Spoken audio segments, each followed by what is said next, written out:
నమస్తే. హైదరాబాద్లో వెస్ట్ ఏరియాకు వస్తే పెద్ద ఎత్తున భూముల కబ్జాలు జరిగినది మనం ప్రతిరోజు మాట్లాడుతున్నాం. ముఖ్యంగా హైటెక్ సిటీ నుంచి మొదలు పెడితే మియాపూర్, తెల్లాపూర్, మోకిల ఈ ప్రాంతం అంతా పెద్ద ఎత్తున కబ్జాకు గురైనాయి.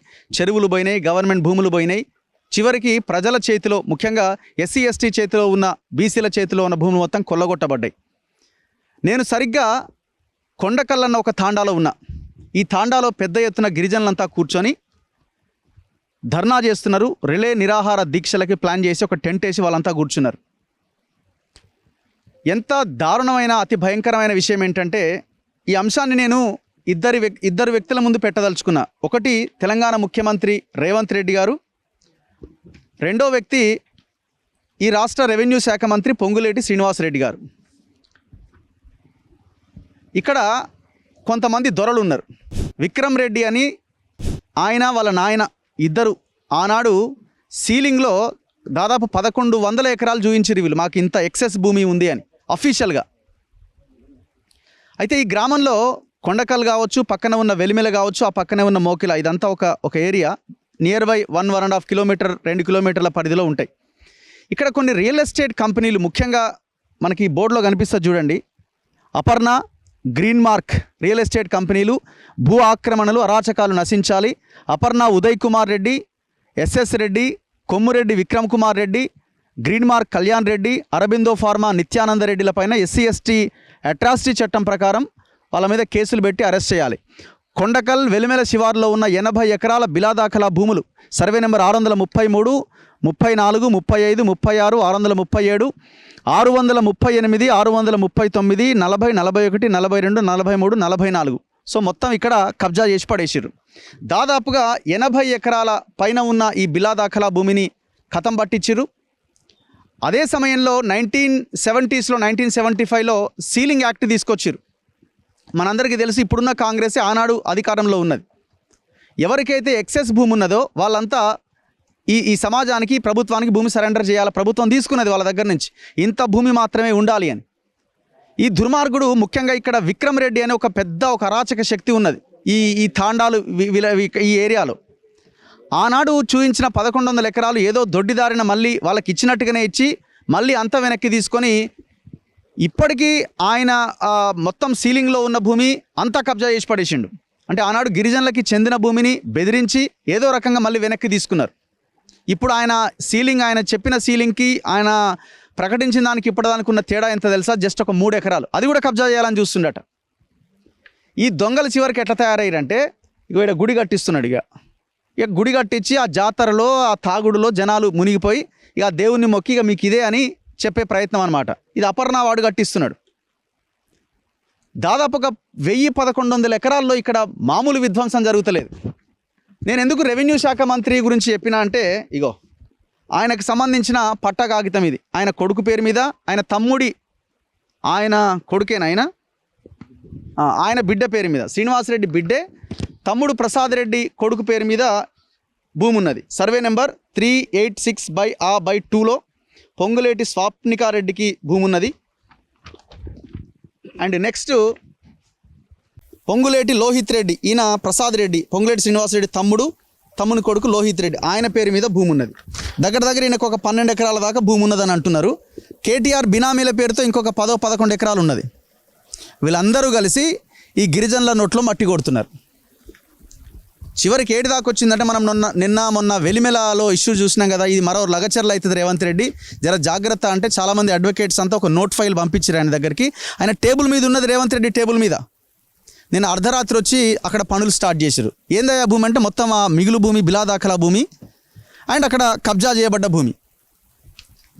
ఎంత అరాచకంగా మొత్తం ఇక్కడ మన దగ్గర డీటెయిల్స్ కూడా ఉన్నాయి. సర్వే నెంబర్స్ 434 కానీ, అండ్ ఇంకా ఇప్పుడు చెప్తున్న సర్వే నెంబర్లు కానీ. ఇక్కడ 2-3 ఇష్యూస్ ఉన్నాయి. ఒకటి బిలాదాఖలా భూమి, మిగులు భూమి ఒకటి. రెండోది ఆనాడు సీలింగ్లో ప్రభుత్వానికి రాసిచ్చి ఆ తర్వాత గిరిజనులకు ఇచ్చిన తర్వాత మళ్ళీ అదే గిరిజనుల దగ్గర నుంచి కబ్జా చేయబడ్డ భూమి.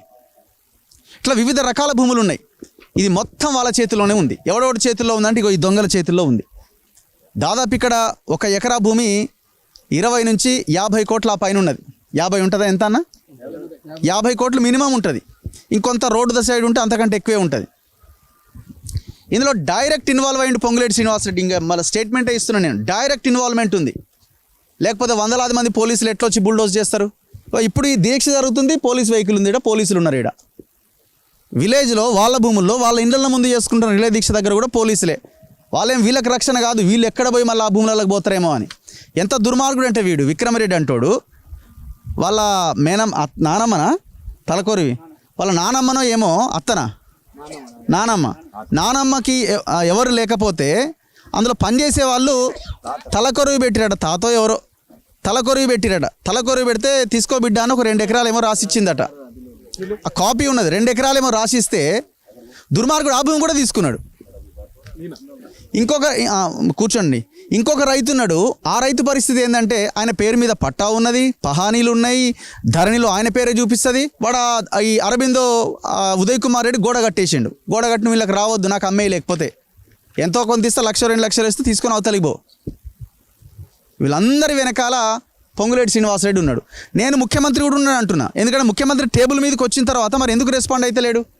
నిన్న అర్ధరాత్రి మనుషులను పంపించి వాళ్ళందరినీ బుల్డోజ్ చేసి అక్కడ పనులు చేయడానికి ఎందుకు రెడీ అవుతున్నారు? ఇది మరో లగచర్ల కాకుండా చూసుకోండి రేవంత్ రెడ్డి గారు.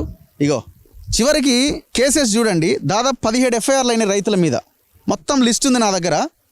17 ఎఫ్ఐఆర్లు అయిన ఎవరు పెట్టిరు? విక్రమ్ కుమార్ రెడ్డి, అభిమన్య రెడ్డి, శానంపూడి విద్యారణ్య, భగీరథి, శెట్టి లక్ష్మీనారాయణ, అభిమన్య రెడ్డి, అపర్ణ లచ్చిరెడ్డి, అభిమన్యారెడ్డి, వల్లభ ఎవెన్యూస్, సత్యనారాయణ, దయాకర్ మన్నే, అపర్ణ లచ్చిరెడ్డి, విక్రమ్ కుమార్ రెడ్డి, సుభద్ర ఎవెన్యూస్. వీళ్ళందరూ దొంగలు. వీళ్ళంతా ఈ దొంగలంతా కలిసి పాపం పేద రైతుల మీద కేసు పెట్టారు. ఏమని కేసులు తెలుసా? చూడండి ఒకసారి. Illegal entered and drilled the borewell, illegal entered, trespass అయినందుకు వీళ్ళ మీద పెట్టిన కేసులు. అసలు ట్రెస్పాస్ ఎట్లయితే వాళ్ళ భూమిలోకి వాళ్ళు పోతున్నప్పుడు? నువ్వు భూమి మీ ఎప్పుడో రాసిచ్చిన తర్వాత, సీలింగ్లో గవర్నమెంట్ తీసుకున్న తర్వాత మళ్ళీ నీ చేతికి ఎట్లా వస్తుంది? అది గవర్నమెంట్కి వెళ్ళిపోవాలి, వీళ్ళకి రాకపోతే. చివరికి మీరు రాసిచ్చిన మీ స్వదస్తూరితో మీ నాయనమ్మ మీ తాత రాసిచ్చిన భూమి కూడా ఇది మాదే అని నువ్వు వెనక్కి తీసుకునే ప్రయత్నం చేస్తుంటే నోరు లేని నిరుపేదలు ఎక్కడికి పోవాలా? చూడండి ఎంత దుర్మార్గులు అంటే పోలీసులు కూడా. రాథోడ్ రవి అండ్ 12 అదర్స్ మీద సెక్షన్ 307 పెట్టిరు. ఏనాడిది? 2024 4వ నెలల. దేనికోసం? Illegal entered and trespassing threatening employees అట. ఒకవేళ చంపే ప్రయత్నం చేస్తే కేసు పెట్టినా ఒక అర్థం ఉన్నది. 300 మర్డర్ కేసు పెట్టిరు. మరి ఎవడు ఎస్ఐ? నేను వాడు వీడనే అంట. ఎందుకంటే ఇంత ఘోరమైన టార్చర్ వాళ్ళు అనుభవించిన తర్వాత రౌడీ షీట్ ఓపెన్ చేసిరట. అసలు ఎట్లా పెడతారు మర్డర్ కేసు చెప్పండి? నిన్న బిఎన్ఎస్ 307 మీద కూడా ఆల్మోస్ట్ అది కూడా మర్డర్ కేసు లాంటిది, హత్య ప్రయత్నం లాంటిదే. నిన్న వెలిమెల రైతుల మీద, లంబాడీల మీద పెట్టిరు. ఇప్పుడు దీనికి ఆన్సర్ చేయండి దయచేసి కాదు, మీరు డిమాండే చేస్తున్నాం మేము. పొంగులేటి శ్రీనివాసరెడ్డి, ఈ సీలింగ్ భూమిలో నీకు ఎట్లా పట్టా వచ్చింది? మీ బిడ్డ పేరు మీద, మీ తమ్ముని కొడుకు పేరు మీద పట్టా ఎట్లా వచ్చింది?